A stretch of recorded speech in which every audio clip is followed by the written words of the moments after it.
Para la elaboración del mbejú necesitamos queso, harina de maíz, leche, almidón, un huevo, sal y un poco de grasa. El mbejú necesitamos, procedemos de la siguiente manera: almidón, grasa, harina de maíz,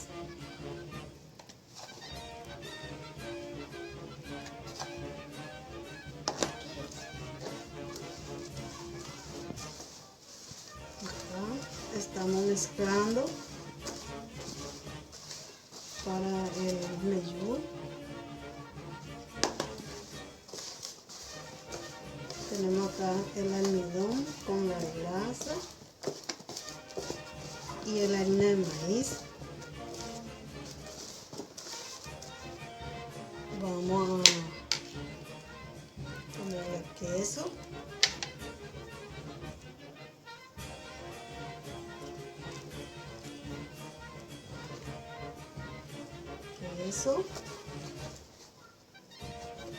Un huevo, vamos a agregarle un huevo,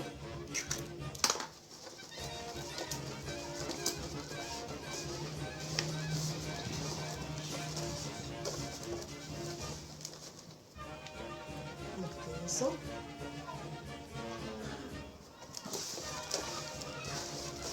así vamos mezclando. Falta la sal, un poco de sal,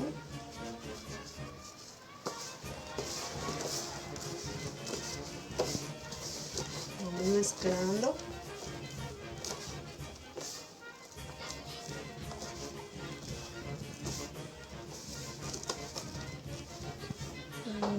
Vamos a ponerle un poco de leche.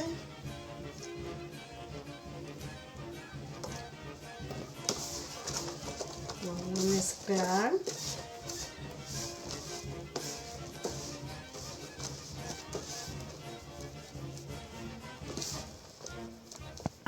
Nuestro mbejú ya está todo mezclado. Ahora vamos a proceder a la cocción. A nuestra sartén le ponemos un poco de aceite para que podamos cocinar nuestro mbejú. A fuego lento vamos a cocinar.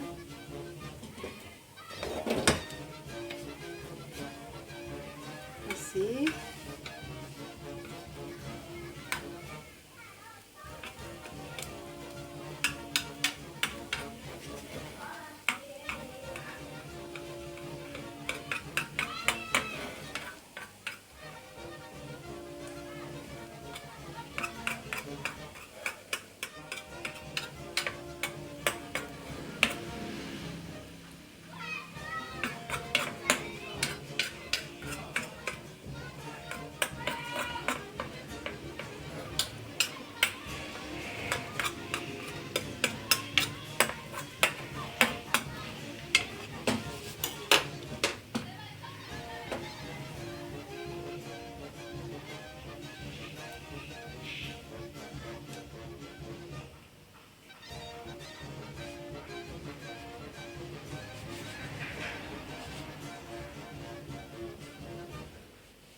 Y así queda nuestro mbejú, una comida típica muy nuestra de nuestro querido Paraguay, especialmente recordada en el Día del San Juan.